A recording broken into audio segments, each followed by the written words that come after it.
அன்பான கிறிஸ்தவ பெருமக்களே, இன்றைய ஆண்டின் பொதுக்காலம் 14வது ஞாயிறின் மைய கருத்து, நம் ஆண்டவர் சுமை சுமந்து இந்த கொரோனா போன்ற தொல்லைகளில் நம் உறவுகளை இழந்து நாம் படுகின்ற வேதனையும் நமக்கு ஆறுதல் தருகிற தேவனாக இருக்கிறார். அவர் நம்மை தனிமையிலே தவிக்க விடுகிறவர் அல்ல என்ற அவருடைய இரு கரம் பிரித்து இதயத்தை திறந்து நம்மை அன்பு செய்து நம்மை அரவணைத்துக் கொள்கிறார் என்ற மைய கருத்தை இருக்கிற வருகை பாடலை பாடுவோம். சுமை சுமந்து சோர்ந்திருப்போரே வாருங்கள், நம் ஆண்டவர் அழைக்கின்றார். இளைப்பாற்றி கொடுக்கின்றார். சுமை சுமந்து சோர்ந்திருப்போரே வாருங்கள், நம் ஆண்டவர் அழைக்கின்றார். இளைப்பாற்றி கொடுக்கின்றார். இரு கரம் விரித்தவராய், இதயத்தை திறந்தவராய், இரு கரம் விரித்தவராய், இதயத்தை திறந்தவராய், இறைவன் இருக்கின்றார். இனியும் தாமதமே. சுமை சுமந்து சோர்ந்திருப்போரே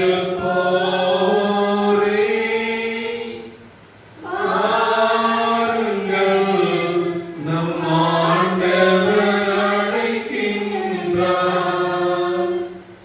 இளைப்பாற்றி கொடுக்கின்றார்.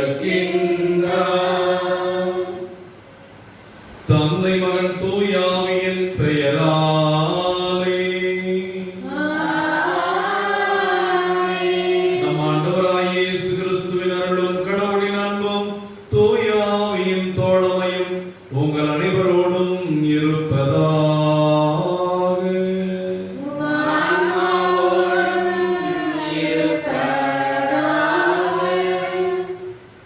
ஆண்டவர் இயேசு கிறிஸ்துவின் எனக்கு மிகவும் பிரியமான ஞான மக்களே, ஆண்டின் பொதுக்காலம் 16வது ஞாயிறை கொண்டாட ஆண்டவருடைய தேவ சந்நிதியை நாம் நாடி வந்திருக்கிறோம். இந்த உலகத்தில் பல்வேறு விதமான காரியங்கள் நம்மை கடந்தடிக்கிறது. நாம் திக்கற்றவர்களாய் உணர்கிறோம். ஏன் இப்படி நடந்தது, ஏன் இப்படி திடீரென்று நம் வீடுகளிலே நம் உறவுகளை இழக்கிறோம். நம் உறவுகளை இழப்பதும், உடைமைகளை இழப்பதும், நல்ல சுகத்தை இழப்பதும், திடீரென்று விபத்துகள் நேருவதும், நாம் எதிர்பார்க்காத தோல்விகளை சந்திப்பதும் நமக்கு பெரும் சுமையாக இருக்கிறது.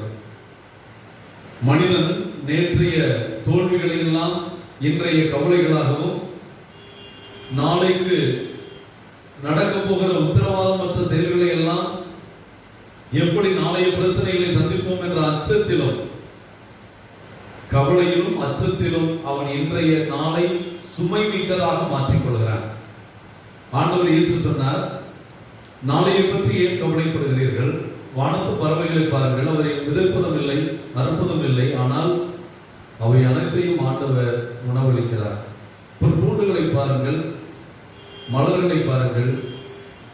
சாலமோன் கூட அவருடைய ஞானத்தில், அவருடைய ஆட்சியில் அந்த புற்பூண்டுகளை போல் உடுத்தி இருந்ததில்லை. பறவைகளுக்கும் புற்பூண்டுகளுக்கும் மேலான உங்களை கடவுள் காக்க மாட்டாரா என்று கேட்கிறார். அதே கடவுள் தான் சொல்லுகிறார், நாம் கண்ணீர் குடித்துக் கொண்டிருக்கும் போது லாசருடைய இறப்பிலே அந்த மக்களோடு சேர்ந்து அழுதவர் நம்முடைய கடவுள்.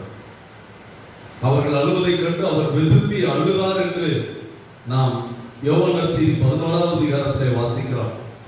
ஆகவே நம்முடைய உணர்வுகளை எல்லாம், நம்முடைய பிரச்சனைகளை எல்லாம் தெரிந்த ஆண்டவர் இறப்பை அவர் நிறுத்தி வைப்பதில்லை. பிறப்பை எப்படி நிறுத்துவதோ அதுபோல இறப்பை நிறுத்துவதில்லை. ஆனால் அந்த இழப்பிலே, அந்த அந்த கஷ்டத்திலே, கண்ணீரிலே, நம் மனவேதனையிலே அவர் நமக்கு ஆறுதல் அளிக்கிறவராக இருக்கிறார். ஆகவே சுமை சுமந்து சோர்ந்திருக்கிறவர்களை எல்லோரும் என்னிடம் வாருங்கள், நான் உங்களுக்கு இளைப்பாறுதல் தருவேன். என் சுமையை ஏற்றுக்கொள்ளுங்கள், என் நுகம் எளிது, என் சுமை எளிது என்று சொல்கிறார். இந்த இறைவார்த்தையை கேட்க போகிற நாம் இந்த திருப்பலியில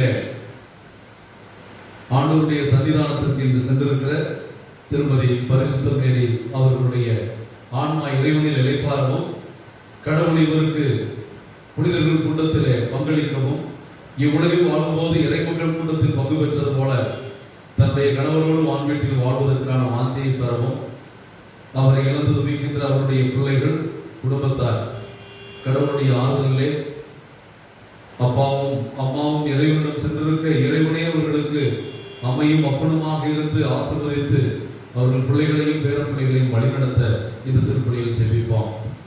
திக்கற்றவர்களுக்கு தெய்வமே துணை என்பார்கள். ஆகவே ஒருவரை இழந்து வாடுகிற போது அவருக்கு செய்கின்ற பெரிய கடன், பெரிய நம்முடைய நினைவேந்தல், அவர்களை நினைத்து இறைவனிடம் அவருடைய ஆன்ம இளைப்பாற்றிக்காக ஜெபிப்பது. ஆகவே இந்த ஞாயிறு திருப்பலியை திருமதி பரிசுத்த மேரி அவர்களுடைய ஆன்ம இளைப்பாற்றிக்காக ஒப்புக் கொடுப்போம். நம்முடைய பங்கு மக்களுக்காக ஜெபிப்போம். ஞாயிற்றுக்கிழமை பங்கு மக்களுக்கான திருப்பலி. ஆகவே திருத்தல பயணிகளுக்காக இந்த திருப்பலியில் மன்றாடி நம் அனைவருடைய சுமைகளையும் ஆண்டவர் எளிதாக்குவதாகவும், நாம் மீது இருக்கிற துன்பங்களை தாங்கிக் கொள்ள அவற்றை எளிதாக சுமக்கக்கூடிய நுகத்தை எளிதாக்குவதாகவும் ஆண்டவர் சொல்கிறார். அவர் வாக்கு மாறாதவர், அவர் நமக்கு வாழ்வளிப்பார் என்ற நம்பிக்கையில் இந்த திருப்பலியை ஆண்டவர் மீது நம்பிக்கையுள்ளவர்களாய், அவர் தருகிற அமைதி இந்த உலகம் தர முடியாதது, அவர் தருகிற இளைப்பாறுதல் இந்த உலகம் தர முடியாதது, இவ்வுலகில் மட்டுமல்ல மறு உலகிலும் நமக்கு இளைப்பாற்றியை கொடுக்க போகிறவர்.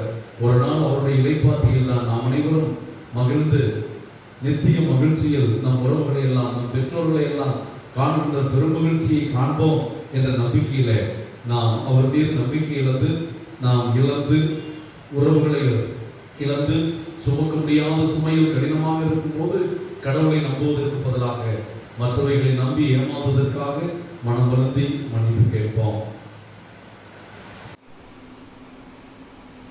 எல்லாம் வல்ல இறைவனிடமும்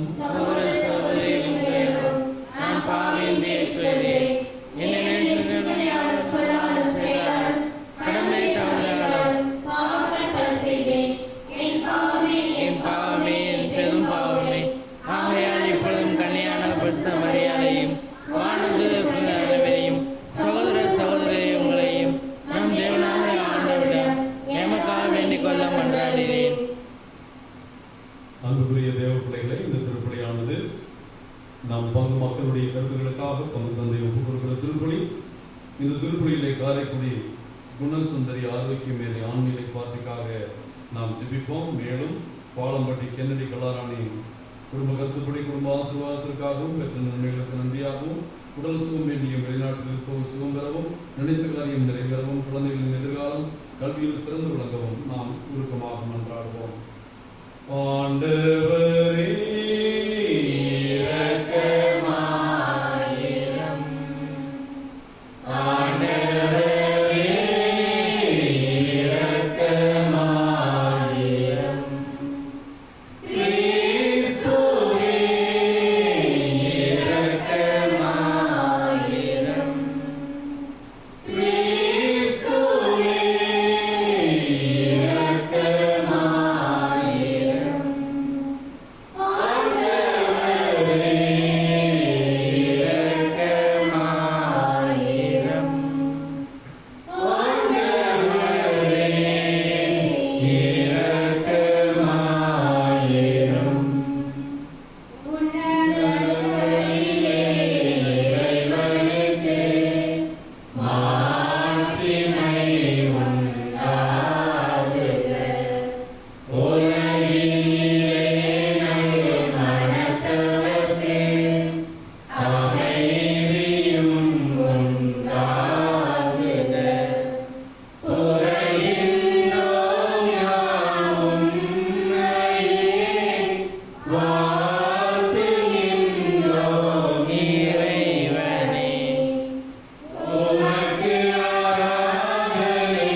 பேரின்பப் பரம்பொருளே இறைவா,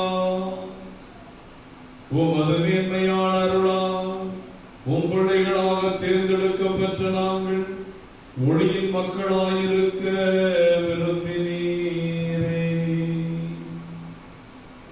அதனால் நாங்கள் தவறு என்னும் இருளில் சிக்கிக் கொள்ளாமல் உண்மையின் பேரொளியில் என்றும் சிறந்து விளங்கவும் நீரே உலகின் ஒளி எங்களுடைய மீட்பு என்பதை பறைசாற்றும் நற்செய்தியாளர்களாக விளங்க உம்முடைய அன்பு மட்டுமே எங்களை இயக்கும் சக்தியாக இருக்க எங்களுக்கு அருள்வீராக.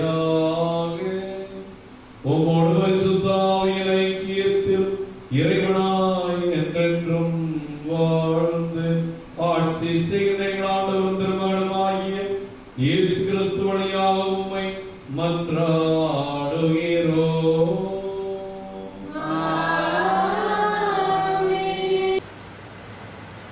முதல் வாசகம். இதோ உன் அரசர் உன்னிடம் வருகிறார். இறைவாக்கினர் செக்கரியா நூலிலிருந்து வாசகம். அதிகாரம் 9, இறை வசனங்கள் 9 முதல் 10 வரை.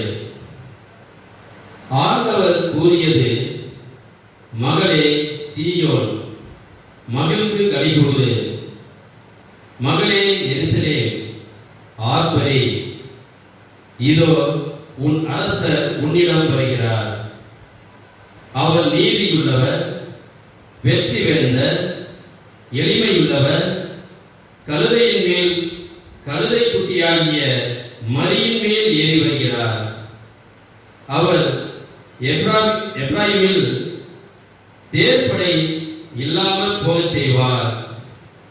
எருசலேமில் குதிரைப்படையை அறவே ஒழித்து விடுவார். போர்க்கருவியான வில்லும் முடிந்து போகும். வேற்றினத்தாருக்கு அமைதியை அறிவிப்பார். அவரது ஆட்சி ஒரு கடல் முதல் மறு கடல் வரை, பேராறு முதல் நில உலகின் எல்லைகள் வரை செல்லும். ஆண்டவர் வழங்கும் அருள்வாக்கு. பதிலுரை பாடல். பல்லவி. என் கடவுளே, என் அரசே, உம்மை புகழ்ந்து ஏத்துவேன். என் கடவுளே, என் அரசே, உம்மை புகழ்ந்து ஏத்துவேன். என் கடவுளே, என் அரசே, உம்மை புகழ்ந்து ஏத்துவேன். உமது பெயரை என்றும் எப்பொழுதும் போற்றுவேன். நாள்தோறும் உம்மை போற்றுவேன், உமது பெயரை என்றும் எப்பொழுதும் புகழ்வேன். பல்லவி. என் கடவுளே, என் அரசே, உம்மை புகழ்ந்து ஏற்றுவேன்.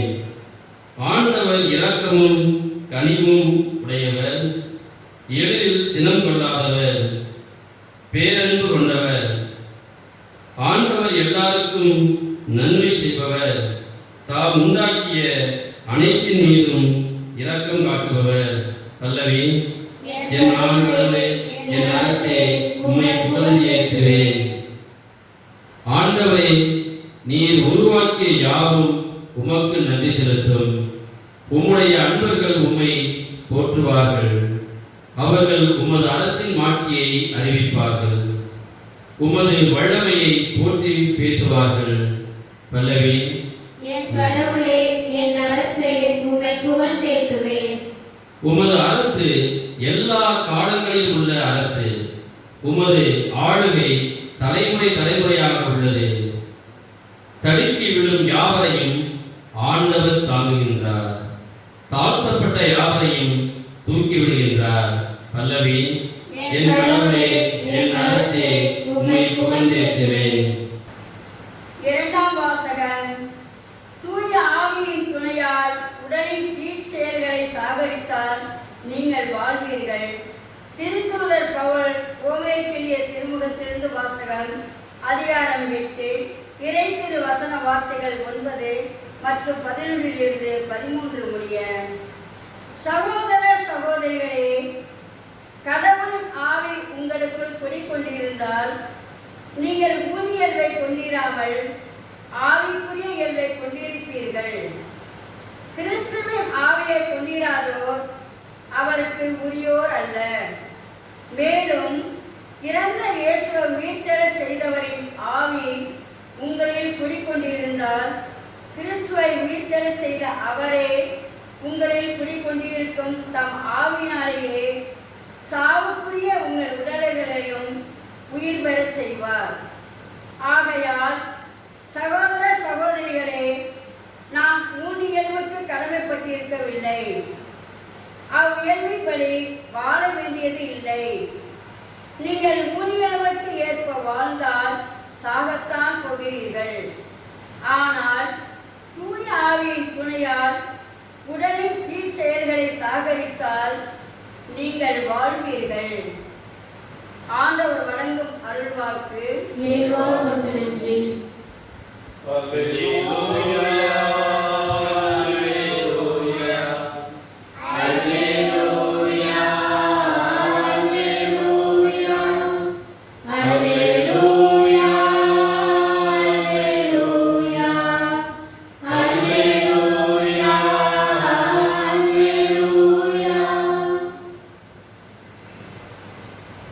தந்தையே, விண்ணுக்கும் மண்ணுக்கும் ஆண்டவரே, உம்மை போற்றுகின்றேன். ஏனெனில் விண்ணரசின் மறைபொருளை குழந்தைகளுக்கு வெளிப்படுத்தி நீர். அல்லேலூயா. அல்லேலூயா, அல்லேலூயா, அல்லேலூயா, அல்லேலூயா. ஆண்டவர்களோடு இருப்பாராக.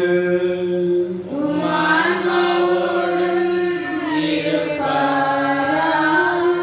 மத்தேயு எழுதிய செய்தியிலிருந்து வாசகம். ஆண்டவரே, மாட்சி உமக்கே.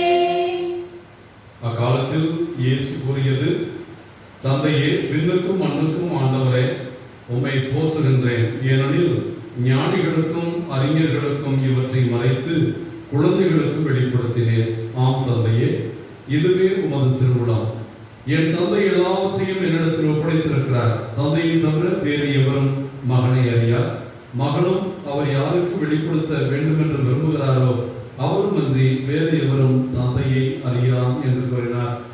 மேலும் அவர், பெரும் சுமை சுமந்து சோர்ந்திருப்பவர்களே, எல்லோரும் என்னிடம் வாருங்கள், நான் உங்களுக்கு இளைப்பாறுதல் தருவேன். நான் கனிவும் மனத்தாட்சியும் உடையவன். ஆகவே என் நுகத்தை உங்கள் மேல் ஏற்றுக்கொண்டு என்னிடம் கற்றுக்கொள்ளுங்கள். அப்பொழுது உங்கள் உள்ளத்தில் இளைப்பாறுதல் கிடைக்கும். ஆம், என் நுகம் அழுத்தாது, என் சுமை எளிதாயுள்ளது என்றார். இது ஆண்டவரின் அருள்வாக்கு. கிறிஸ்துவே உமக்கு புகழ்.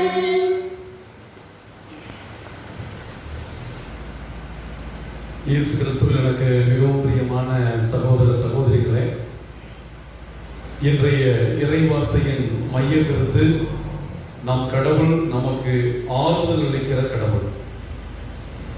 நம் கடவுள் நம் சுமைகளை எளிதாக்குகிற கடவுள். நம் கடவுள் நம்முடைய பாரங்களை சுமக்கின்ற வல்லமை தருகிற கடவுள். இந்த மைய கருத்தை இன்றைய வாசகங்கள் கொண்டிருப்பதை பார்க்கிறோம். இந்த கொரோனா தொற்றின் போது புலம்பெயர்ந்த நம்முடைய இந்திய மக்கள் ஒவ்வொரு மாநிலத்திலிருந்தும் அவரவர்கள் வீடுகளுக்கு நடைபயணமாக சென்றார்கள். அப்படி நடைபயணமாக செல்லும் போது மகன்கள் தன்னுடைய தாய் தந்தையரை தோள்களில் தூக்கி சென்றார்கள். ஒரு சிலர் பாரத்தை சுமப்பதற்கு எளிதாக ஒரு கம்புல 2 பக்கமும் தங்களுடைய உடைமைகளை தூக்கி அவர்கள் தங்கள் தோள் மீது வைத்துக் கொண்டு நடந்தார்கள். தகப்பன் தன்னுடைய பிள்ளைகளை, தன்னுடைய தகப்பனை சுமந்து செல்வதை எல்லாம் பார்த்தோம். அப்பொழுது ஒரு 6-7 வயது மதிக்கத்தக்க ஒரு சிறுவன் தன்னுடைய சகோதரி 4 வயது சகோதரியை அவன் தோள் மீது சுமந்து செல்லுகிறான். மதிய வெயில் நேரம் ஒரு தொலைக்காட்சி நிருபர் வந்து எல்லாரையும் பார்த்து, ஏன் இந்த வெயிலில் நடக்கிறீர்கள் என்று கேட்டுவிட்டு இந்த சிறுவனை பார்த்தவுடன், தம்பி, உனக்கு கால்கள் சுடவில்லையா? நீயே 5-6 வயது சிறுவனாக இருக்கிறாய், நீ உன்னுடைய முதுகு வளைந்து போய் இருக்கிறதே, இந்த நேரத்தில் உன்னுடைய சகோதரியை சுமந்து சொல்கிறாயே, உனக்கு பாரமாக இல்லையா என்று கேட்கும்போது அவன் சிரித்துக் கொண்டே சொல்லுகிறான், she is my sister, இது என் சகோதரி, ஆகவே அவள் எனக்கு பாரமாக தெரிவதில்லை என்று சொல்லுகிறான். அந்த சிறுவன் தன் சகோதரியை சுமப்பதிலே கஷ்டம் இருக்கிறது. அந்த சகோதரி அதே வெயிட் இருப்பாள். அவன் அந்த வெயிலில் நடக்கிறான். வெயிலின் கொடுமையும் பாரமும் அவன் நடந்து வந்த களைப்பும் இருந்தாலும் அவ்வளவு சுமையிலும் தன் சகோதரியை சுமப்பதை அவன் சுகமாக பார்க்கிறான். தன் சகோதரியை சுமப்பது அவனுக்கு பெரிய திருப்தியை கொடுப்பதனால் என் சகோதரி எனக்கு என்றும் சுமையே இல்லை என்கிறான். அன்புக்குரியவர்களே, இதைத்தான் ஆண்டவர் சொல்லுகிறார். அன்பில் நாம் எதை சுமந்தாலும் அது நமக்கு சுமை இல்லை. அன்பு எல்லாவற்றையும் தாங்கிக் கொள்ளும் என்று வேதத்திலே நாம் வாசிக்கிறோம். இதை எப்படி பார்க்கிறோம்? நாம் பார்க்கலாம், இயேசுவின் பொது வாழ்விலே பரிசேயர்களும் சதுசேயர்களும் யூதர்களுடைய சட்டங்களை எல்லாம் சொல்லி இயேசுவை கூட குற்றவாளியாக மாற்றினார்கள். ஆண்டவர் சொன்னார், இவர்கள் எல்லா சுமைகளையும் உங்கள் மீது சுமத்துவார்கள், தங்கள் விரலால் ஒன்று கூட தொடமாட்டார்கள். எந்த சட்டத்தை சொல்லி தங்களுக்கு பிடிக்காதவர்களை எல்லாம் அழுத்தி அழிக்கலாம் என்று நினைத்தார்கள். அப்படிப்பட்ட சூழலை இயேசு எல்லாருடைய சுமைகளையும் இறக்கி வைக்கிறவராக வருகிறார். பாவத்தோடு வந்தவர்களை பார்த்து, உங்கள் பாவங்கள் மன்னிக்கப்பட்டன, நீங்கள் மகிழ்ச்சியாக சமாதானமாக இல்லங்களுக்கு செல்லுங்கள் என்கிறார். நோயோடு வந்தவர்களை படுக்கையை தூக்கி கொண்டு மகிழ்ச்சியாக வீட்டுக்கு போய் என்று நோயிலிருந்து விடுதலை கொடுக்கிறார்.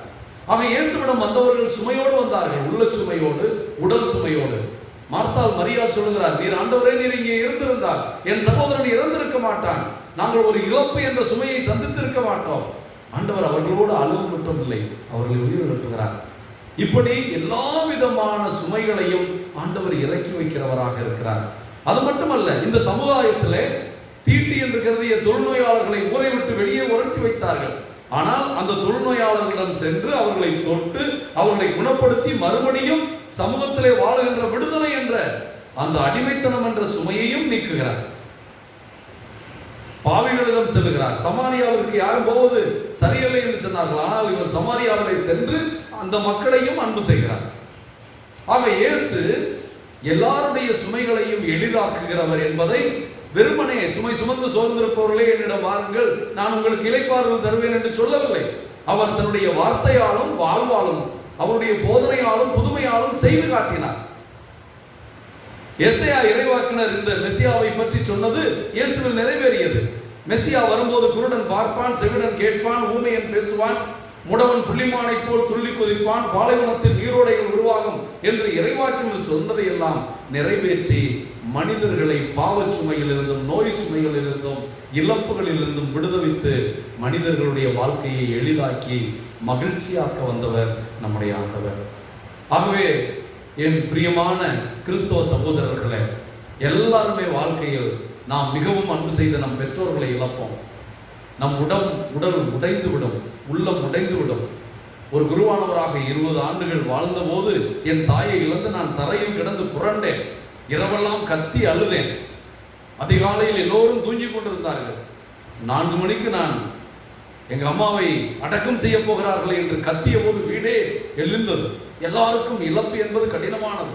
அதுவும் பெற்றோர்களை, உடன் வாழ்ந்தவர்களை, உறவுகளை இழப்பது என்பது கடினமானது.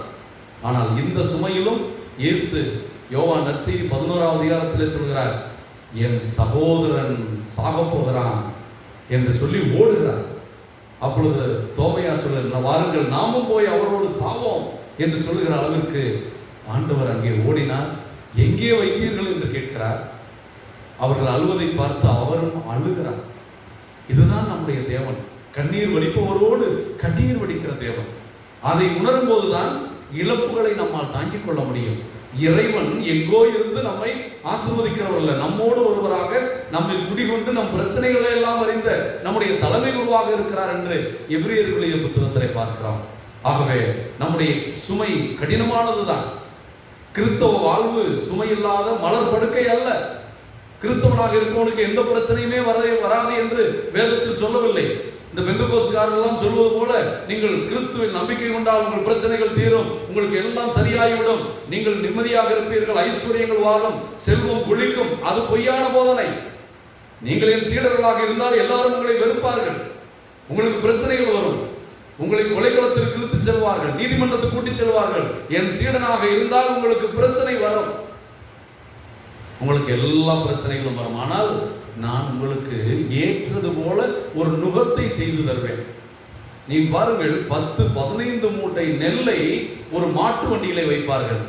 அந்த 2 மாட்டின் முதுகிலும் அந்த 15 மூட்டையை வைத்தால் மாட்டின் முதுகே உடைந்து விடும்.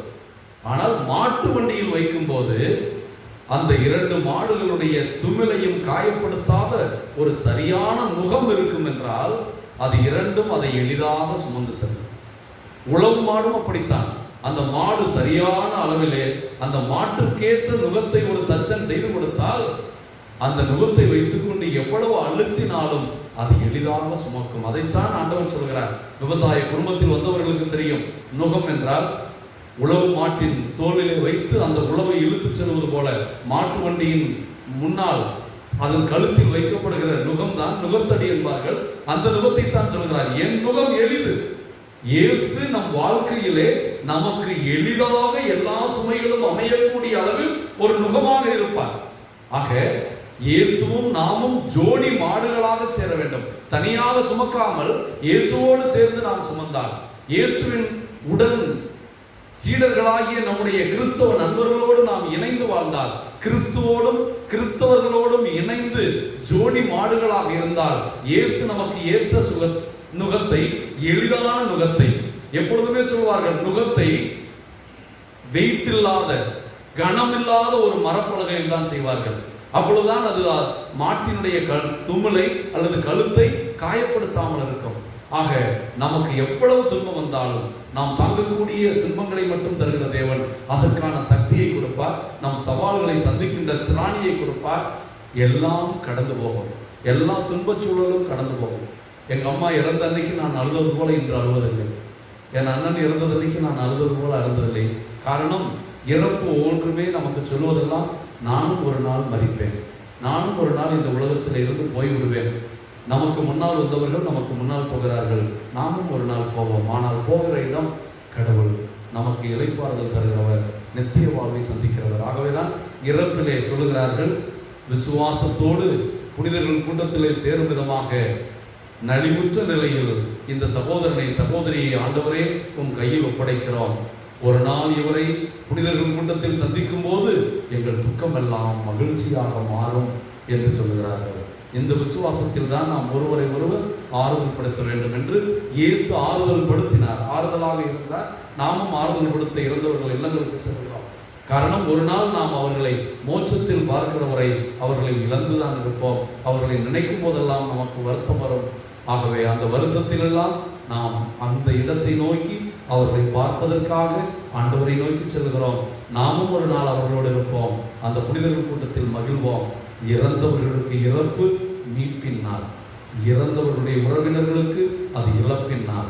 இழப்பின் வழியாக நாம் அழுகிறோம். இறந்தவர்களோ ஆண்டவருடைய மீட்பை பெற்றுக்கொண்டதை நினைத்து விண்ணகத்தில் மகிழ்கிறார்கள். இந்த திருப்பலியிலே அன்புக்குரிய மக்களே, என் பங்கை சேர்ந்த திருவாளர் அந்தோணி அவர்களுடைய அண்ணி திருமதி பரிசுத்த மேரி அவர்கள் இன்று மரணம் அடைந்திருக்கிறார்கள். ஆண்டவரிடம் சென்றிருக்கிறார்கள். ஆண்டவரும் அனைத்து புனிதர்களும் புடைசூழ வந்து விண்ணகத்தில் அவரை வரவேற்று அவருடைய கணவர் வாழ்கின்ற அந்த இடத்துல அவரை இழந்து தவித்தார். இப்பொழுது தன் கணவரை கண்டு மகிழ்ந்து தவிக்க எல்லோரும் சிரிக்கும்படி அன்போடு கேட்டுக்கொள்கிறேன். நம்முடைய சுமையை, நம்முடைய நுகத்தை எளிதாக்கும் கடவுள் நம்மோடு இருக்கிறார். நான் உங்களோடு இருக்கும்போது யாரும் உங்களுக்கு எதிராக இருக்க முடியும் என்று சொன்ன ஆண்டவர் நம் சுமைகளை எளிதாக்கி நம் நுகத்தை கனமில்லாததாக்கி நம்முடைய பிரச்சனைகளை எல்லாம் தீர்த்து நமக்கு ஆறுதல் அளிப்பாராக. ஆமென். வானமும் பூமியும் படைத்தவராம் கடவுள் ஒருவர் இருக்கின்றார். தந்தை மகன் தூய ஆவியுமாய் தன்னில் உறவுடன் வாழ்கின்றார். பரிசுத்த ஆவியின் வல்லமையால் திருமகன் மரியிடம் மனுவானார். மனிதரை புனிதராக்கிடவே புனிதரம் கடவுள் மனிதரானார். பிலாத்துவின் ஆட்சியில் பாடுபட்டார். கல்லறை ஒன்றில் அடக்கப்பட்டார். மூன்றாம் நாளில் உயிர்த்தெழுந்தார். மரணத்தின் மீது வெற்றி கொண்டார். பரலோகம் வாழும் தந்தையிடம் அரியணை கொண்டு இருக்கின்றார். உலகம் முடியும் காலத்திலே நடுவாய் திரும்பவும் வந்திடுவார். பரிசுத்த ஆவியை நம்புகிறோம். பாரினில் அவர் துணை வேண்டுகிறோம். பாவ மன்னிப்பில் தூய்மை பெற்று பரிகார வாழ்வில் இணைந்திடுவோம். திருச்சபை உரைப்பதை நம்புகிறோம். புனிதர்கள் உறவை நம்புகிறோம். சரீரத்தின் உயிர்ப்பை மறுவாழ்வை விசுவாச பொருளாய் நம்புகிறோம். ஆமென். தேவ பிள்ளைகளே, ஆண்டவருடைய திருநாளிலே, ஆண்டவர் குறித்த நாளிலே உலக திருச்சபைக்காகவும் உலக மக்களுக்காகவும் திருச்சபை நம்மை ஜெபிக்க அழைக்கிறது. அதை விசுவாசிகளுடைய மன்றாட்டு என்று சொல்கிறது. நாம் அனைவருமாய் நம் இதயத்தை நம் குடும்பமாக தேவனிடம் எழுப்பி கொரோனாவிலிருந்து உலக மக்கள் அனைவரும் காப்பாற்றப்பட, அந்த வைரஸினுடைய குற்றம் அடங்க, உலக மக்கள் பாதிக்கப்பட்டவர்கள் முழு சுகம் பெற கிருபை செய்ய வேண்டுமாய் ஜெபிக்கிறோம். ஆண்டவரே, எங்கள் திருத்தந்தை ஆயர்கள், குருக்கள், திருவனத்தாரை, உம்முடைய நற்செய்தி பணியாளர்களை எல்லாவித தீமைகளிலிருந்தும் கொரோனாவிலிருந்து முழுமையாக காப்பீராக. என் குடும்பங்களை கூட ஒப்புக் கொடுக்கிறோம் அப்பா. உன் குடும்பங்களை நீரும் கையில் வைத்து ஆசீர்வதியும். ஆண்டவரே, இந்த கொரோனா யாரையும் தீண்டாதவனும் கட்டளையிடுவீராக. தமிழகத்தை அதிகமாக பாதிக்கிறது என்ற அச்சமும், மறுபடியும் ஊரடங்கு பிறப்பிக்கப்படலாம் என்ற அச்சமும் இருக்கிற இந்த வேளையிலே ஆண்டவரே உம்மால் மட்டுமே கூடும், உம்மால் மட்டுமே கூடும். ஒரு வார்த்தை சொன்னால் போதும் என்று நம்பிக்கையோடு ஜெபிக்கிறோம் அப்பா. கிருபையோடு எங்கள் ஜெபங்களை கேட்டு எம் மாநிலத்தையும் இந்தியாவையும் உலக மக்களையும் கொரோனா என்ற கொள்ளை நோயிலும் எல்லாவித நோய்களிலும் எல்லா பிரச்சனைகளிலிருந்தும் பொருளாதார அல்லாதார பிரச்சனைகளிலிருந்தும் காத்து எங்களை ஆசீர்வதிக்க வேண்டுமாய் ஜெபிக்கிறோம் எங்கள் ஜீவனுள்ள நல்ல பிதாவே. ஆமென். காணிக்கை தர நான் வருகின்றேன், உன் கரங்களில் என்னை தருகின்றேன். காணிக்கை தர நான் வருகின்றேன், உன் கரங்களில் என்னை தருகின்றேன். என்ன கொடுத்தாலும் பயனில்லை, நான் என்னை கொடுக்காமல் பொருள் கொடுத்தாய். என்ன கொடுத்தாலும் பயனில்லை, நான் என்னை கொடுக்காமல் பொருள் கொடுத்தாய். என்னையே தானே கேட்கின்றாய், நான் என்னையே முழுவதும் தருகின்றேன். என்னையே தானே கேட்கின்றாய், நான் என்னையே முழுவதும் தருகின்றேன். காணிக்கை தர நான் வருகின்றேன், உன் கரங்களில் என்னை தருகின்றேன். காணிக்கை தர நான் வருகின்றேன். ஆண்டவரே, உங்களுடையதும் என்னுடையதுமான ஆண்டவருக்கு பிரியமான இந்த திவ்யமான பலி எல்லாம் வல்ல தந்தையாகிய கடவுளுக்கு ஏற்றதாகபடி ஜெபியுங்கள். ஆண்டவர் தமது பெயரின் புகழ்ச்சிக்காகவும் மாட்சிக்காகவும் தமது நன்மைக்காகவும் புனித திராவின் அனைத்து நலனுக்காகவும் அது கைநெடுத்து பலியை ஏற்றுக்கொள்வாராக. ஆண்டவரே, எங்களை உம்மோடு ஒப்புரவாக்கும் இப்புகழ்ச்சி பலியை ஏற்றருளும். அதனால் நாங்கள் தூயவராக்கப்பட்டு உம்மை மகிழ்விக்கும் எங்கள் மனங்களில் காணிக்கைகள் உமக்கு உகந்ததாகிட அருள்வீராக. எங்கள் ஆண்டவராகிய கிறிஸ்து வழியாக உம்மை மன்றாடுகிறோம்.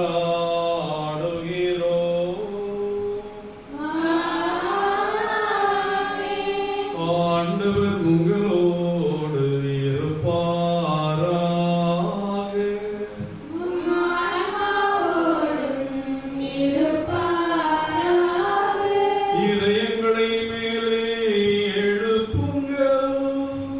ஆண்டவரிடம் எழுப்பியுள்ளோம். நம் இறைவனாகிய ஆண்டவருக்கு நன்றி கூறுவோம். அது தகுதியும் நீதியுமானதே.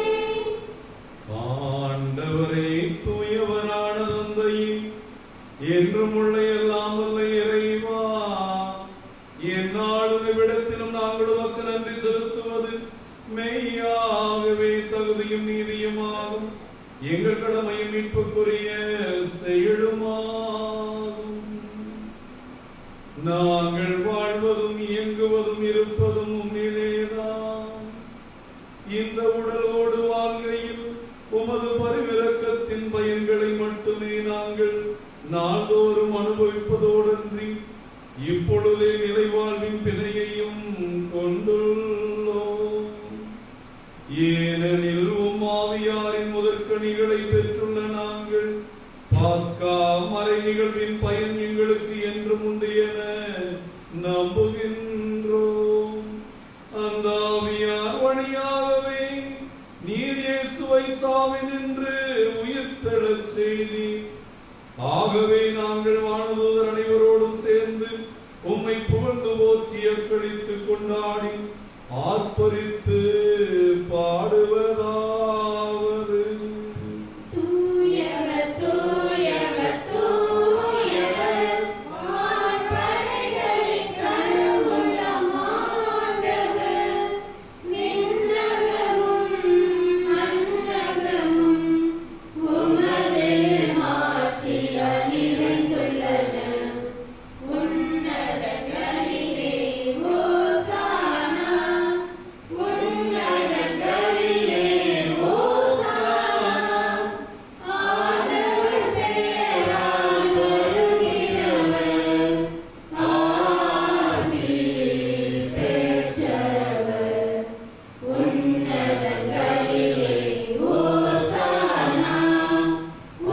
விண்ணகங்களிலே ஓசானா.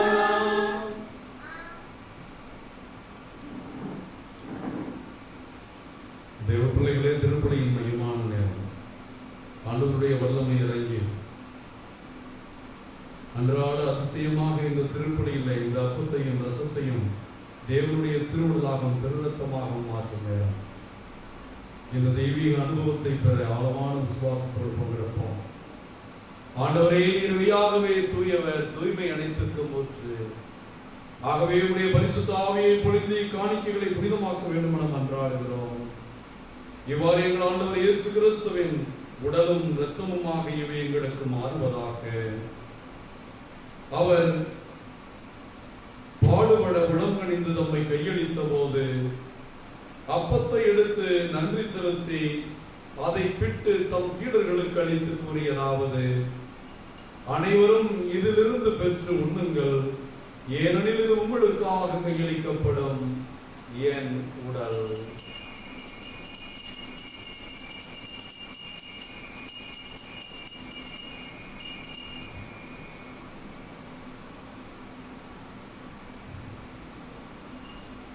அவ்வண்ணமே இரவு விருந்தை அருந்திய பின் கிண்ணத்தை எடுத்து மீண்டும் உமக்கு நன்றி கூறி தம் சீடர்களுக்கு அளித்தவர் கூறியதாவது: அனைவரும் இதிலிருந்து பெற்று பருகுங்கள், ஏனெனில் இது புதிய நிலையான உடன்படிக்கைக்குரிய என் இரத்தத்தின் கிண்ணம். இது பாவ மன்னிப்புக்கென்று உங்களுக்காகவும் பலருக்காகவும் சிந்தப்படும். இதை நினைவாக செய்யுங்கள்.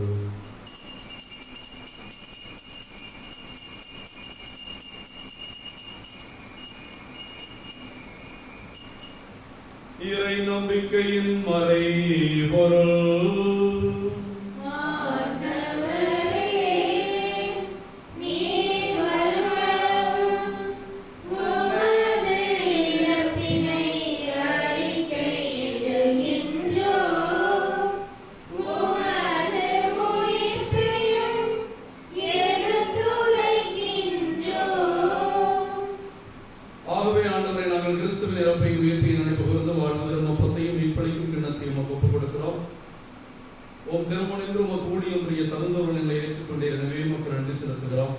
மேலும் கிறிஸ்துவின் உடல் இரத்தத்தில் மகிழும் எங்களை தூய ஆவியார் ஒன்று சேர்க்க வேண்டும் நம்மை தாழ்மையுடன் மன்றாடுகிறோம். உலகமெல்லாம் பிறந்து கிடக்கிறோம் திருச்சபைக்காக ஜெபிக்கிறோம். எங்கள் பரிசுத்த திருத்தந்தை பாப்பரசர் பிரான்சிஸ், எங்கள் ஆயர் தேவதாஸ் அம்ப்ரோஸ், எல்லா திருநிலையினரையும் ஆண்டவரே, இந்த தெய்வீக பள்ளியில் இப்பள்ளியை நான் யாருக்காக ஒப்புக் கொடுக்கிறேனோ இந்த திருப்பலியின் கருத்துக்களையும் நேர் ஏற்று ஆசிர்வதியும். எப்பங்கு மக்களையும் இப்பங்கின் கருத்துக்களையும் கொரோனா நோயாளிகளையும் பாதிக்கப்பட்டிருக்கிற எல்லா மக்களையும் பயத்திலும் அச்சத்திலும் வாடுகிற எல்லாரையும் உம்முடைய பரிவிரக்கத்திலும் பேரன்பிலும் அன்பின் நிறைவை அடைய செய்திருடும். உயிர் திருவோம் என்ற எதிர்நோக்கோடு துயில் கொள்ளும் எல்லா சகோதர சகோதரிகளையும் இந்த கொரோனா தொற்றிலும் மற்ற விதங்களிலும் மரித்து போன எல்லா பிள்ளைகளையும் விண்ணக ராஜ்யத்தில் ஏற்றுக்கொள்ளும். எங்கள் அனைவரும் மீதும் இரக்கமாயிரும். கடவுளின் கண்ணித்தாயான மாட்சிமைக்குரிய பெருந்துன்ப முடிச்சுகளை அவருக்கும் அறியா அவருடைய அன்பு கணவரான எங்கள் பாதுகாவலர் கடவுளின் புனித சூசையப்பர் இயேசுவின் திருத்தூதர்கள் இவ்வுலகிலும் மகோனோராயிருந்த புனித அனைவருடனும் நாங்கள் நிலைவாழ்வில் பங்கு கொள்ளும் தகுதி பெற்று உம் திருமகன் இயேசு கிறிஸ்து வழியாக உம்மை புகழ்ந்தேற்கும் மறுமரல உம்மை தாழ்மையாய் வேண்டுகிறோம்.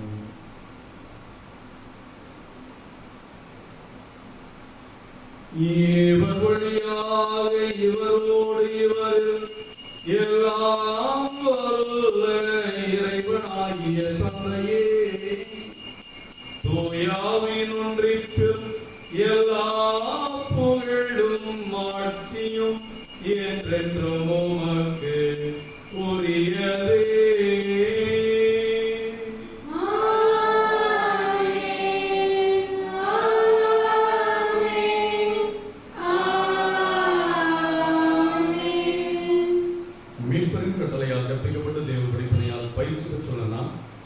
நம் ஆண்டவர் கற்பித்த ஜெபத்தை கொரோனாவில் இருந்து முழு விடுதலைக்கும் நம் குடும்பங்களுக்கு அமைதியும் நம் பங்கின் கருத்துக்கள் நிறைவேறவும் இத்திருத்தலத்தின் வளர்ச்சிக்கு தடையாக இருக்கிற எல்லாம் நீங்கி இதன் மகிமை ஆண்டவரால் வெளிப்படவும் கரங்களை விரித்து உருக்கமாக ஜெபிப்போம்.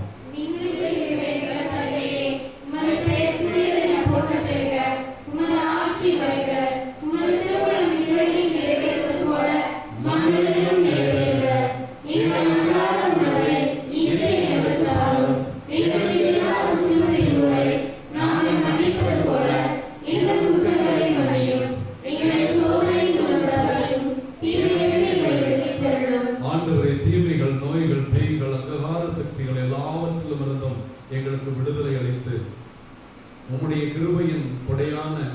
அமைதியை எங்களுக்கு கொடையாக தாரும்.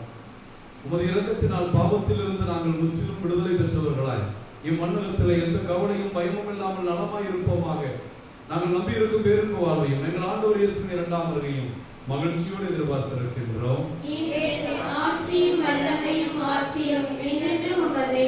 ஆண்டவராகிய இயேசு கிறிஸ்துவே, அமைதியை உங்களுக்கு விட்டுச் செல்கிறேன், என் அமைதியை உங்களுக்கு தருகிறேன் என்றும் சீடர்களுக்கு வாக்களித்தீரே. எங்கள் குற்றங்கள், குறைகள், பாவங்கள், பலவீனங்களை எல்லாம் பாராமல் இறைவார்த்தையை கேட்டு வாசித்து ஆனால் அதன்படி வாழாமல் இருந்த எங்களுடைய வாழ்வற்ற விசுவாசத்தை நினைத்து மனம் வருத்துகிறோம். மீது கொண்டிருக்கிற எளிய நம்பிக்கையும் உம்முடைய பிரியமான பிள்ளைகள் நாங்கள் என்பதையும் முன்னிட்டு எங்களுக்கும் எங்கள் குடும்பங்களுக்கும் உலக மக்களுக்கும் ஒற்றுமையும் அமைதியும் அளித்திருட திருவிழம் கொள்வீராக. என்றென்றும் வாழ்ந்து ஆட்சி செய்கின்றவர் நீரே. ஆண்டவர் இயேசு கிறிஸ்துவின் அமைதி உங்கள் அனைவரோடும் இருப்பதாக.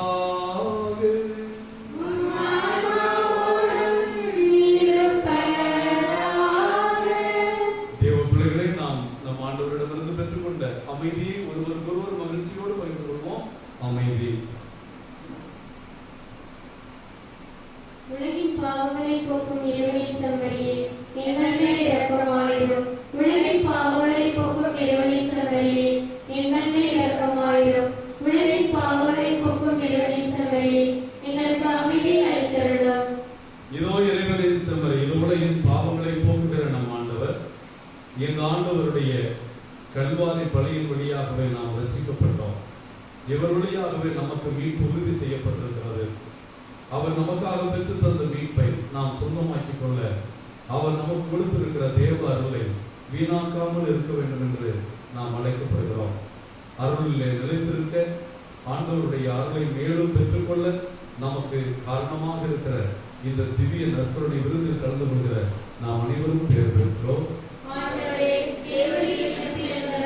நான் தகுதியற்றவர், ஆனால் ஒரு வார்த்தை மட்டும் சொல்லியிருந்தால் எனது ஆன்மா நலமடையும். கிறிஸ்துவின் திருவுடலும் திருரத்தமும் இதை உட்கொள்ளும் எனக்கு உங்களுக்கும் நித்திய வாழ்வளிப்பதாக. கடலின் புனித சூசேப்பர் அருள்தலர் புதிய ஆலயத்திற்கான ஜெபம். வானக தந்தையே, மரியாதை கடலின் புனித சூசேப்பர் பங்கின் மீதும் அருள்தலத்தின் இறைமக்கள் மீதும் பொழுது வரும் உமது உறவிற்காகவும் ஆசீர்வாதத்திற்காகவும் நன்றி கூறுகின்றோம். இவ்வருத்தலத்தில் உம் மக்கள் கத்தரிக்கும் புதிய ஆலயத்திற்கான வேண்டுதலும் அது குறித்த அச்சம் பயத்துடன் உம் திருமணம் இருக்கின்றோம். நீர் எங்களோடும் என் பங்கு மக்கள் அருத்தல பக்தர்களுடன் இந்நாள் உடனிருந்து வந்துள்ளதும் இனியும் உடனிருப்பீர் என்ற உறுதியான நம்பிக்கையும் எங்களை கலக்கமின்றி நம்பிக்கையுடன் புதிய ஆலய பணியில் ஈடுபட தோன்றுகிறது. நீர் எங்களுடன் இருந்து எங்களை வழிநடத்தி என் பங்கிற்கு கட்டித்தரப்போகும் அழகான ஆலயத்திற்காக உம்மை போற்றி புகழ்கின்றோம்.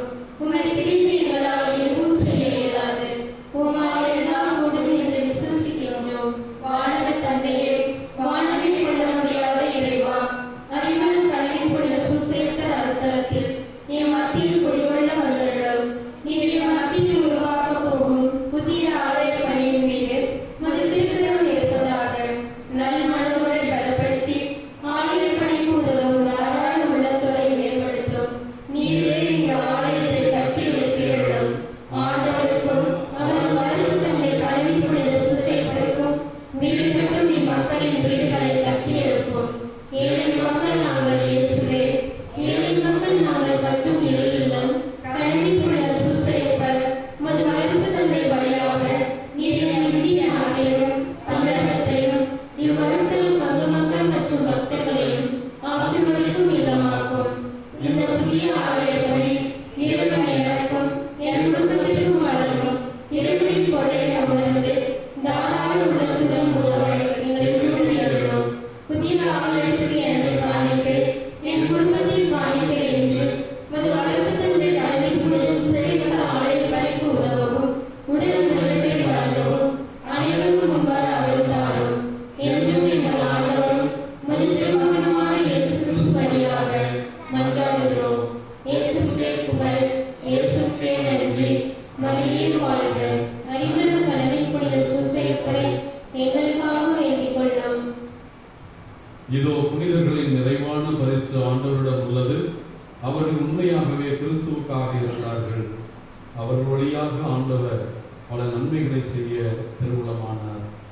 நன்றி கூறி மன்றாடுவோமாக. பேரிரக்கமுள்ள ஆண்டவரே,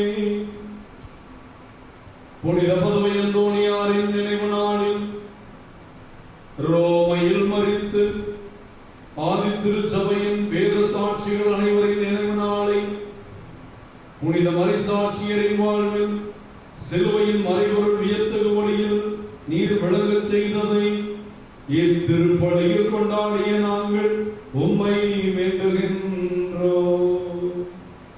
இத்திருப்பலியில் நாங்கள் புனித பதுவை அந்தோணியார் வழியாகவும் கடவின் புனித சூசையப்பர் வழியாகவும் பாதத்தில் வைத்து துன்புறும் மக்கள் கொரோனாவிலிருந்து விடுதலையாகவும் உடைய வல்லமையான மகிழ்ச்சியின் அமைதி செய்தியை எங்களுக்கு விரைவில் நீர் வழங்க நாங்கள் உம்மை வேண்டுகின்றோம்.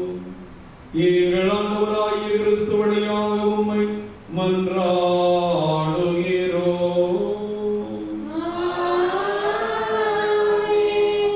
அன்புக்குரிய தேவ பிள்ளைகளே, வேதத்திலே சொல்லப்பட்டிருக்கிறது, என்னுடைய வீட்டை கட்டுகிறவனுடைய வீட்டை நான் கட்டுவேன் என்று. நம் பங்கு ஆலயமோ நம் ஊரில் இருக்கிற கோயிலோ இவையெல்லாம் இயேசுவின் இல்லம், கடவுளுடைய வீடு, ஆண்டவருடைய வீடு. அது நம் ஜெப வீடு. கடவுள் நம் மத்தியிலே குடிகொண்டிருக்கிறார் என்பதை நமக்கு உணர்த்துகின்ற உயிருள்ள கடவுளுடைய பிரசன்னத்தின் அடையாளங்கள். ஆகவேதான் ஆலயம் கட்டும்போது எல்லா மக்களும் ஆசையோடு அதில் பங்கெடுக்கிறார்கள். என் பங்கு அதிலே ஒரு செங்கலாவது இருக்க வேண்டும், அதிலே ஒரு சிமெண்ட் மூட்டையாவது இருக்க வேண்டும். என்னால் இயன்றதை இறைவன் கொடுத்த கொடைகளை இந்த ஆலயத்திலே நான் என்னுடைய பங்களிப்பாக வழங்க வேண்டும் என்று நாம் வழங்க முன் வருகிறோம்.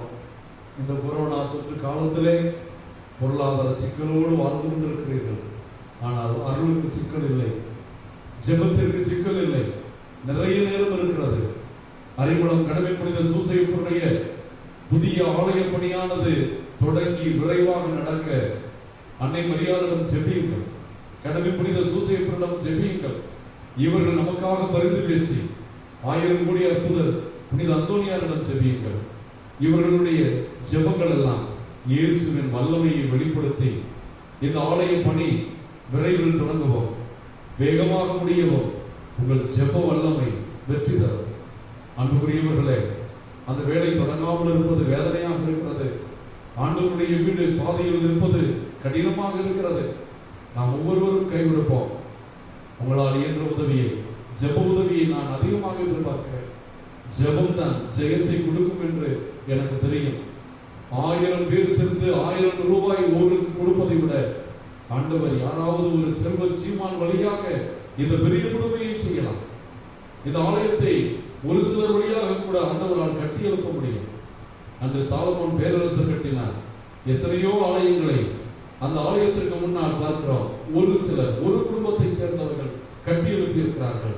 அப்படிப்பட்ட தேவ உள்ளங்களை கடவுள் கண்டெடுத்து வெளிப்படுத்தி விரைவிலே அறிமணம் திருத்தலத்தினுடைய ஆலய பணி முழுமையடையவும், இந்த இடத்திலே ஆண்டவருடைய அருளும் வல்லமையும் வெற்றியாக விளங்கவும், எல்லாரையும் இயேசுவின் நற்செய்தியை கேட்க, இயேசு ஆண்டவருடைய அருளை பெற கடவுள் புனித சூசையப்பர் அழைத்து வரும் புதிய ஆலயம் உருவாகி பொடிவோடு நமக்கெல்லாம் ஆசிராக இருக்க ஜெபிக்கும்படியாக கேட்டுக்கொள்கிறேன். இந்த ஜெபத்தை கேட்டுக்கொண்டிருக்கிற பிள்ளைகள் என்னோடு தொடர்ந்து ஜெபிக்கவும், உங்களால் இயன்ற உதவியை திருத்தலத்திற்கு நீங்கள் அனுப்பி வைக்கவும், உங்களுடைய தியாகத்தை வெளிப்படுத்தவும் அன்போடு கேட்கிறேன். ஆண்டவர் உங்களோடு இருப்பாராக.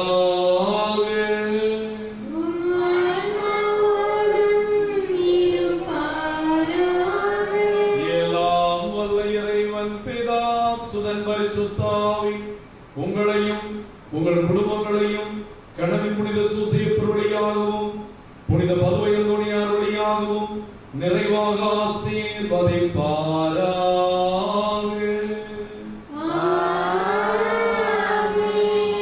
ஆண்டவர் மீது அசைக்க முடியாத விசுவாசம் உள்ளவர்களாய் நம் மத்தியில் பொங்கி எழுந்து கோர தாண்டவமாடும் கொடிய கொரோனாவை ஆண்டவர் அடக்குவார் என்று ஆழமாக விசுவசிக்க சென்று வாழுங்கள். திருப்பலி நிறைவேறிற்று.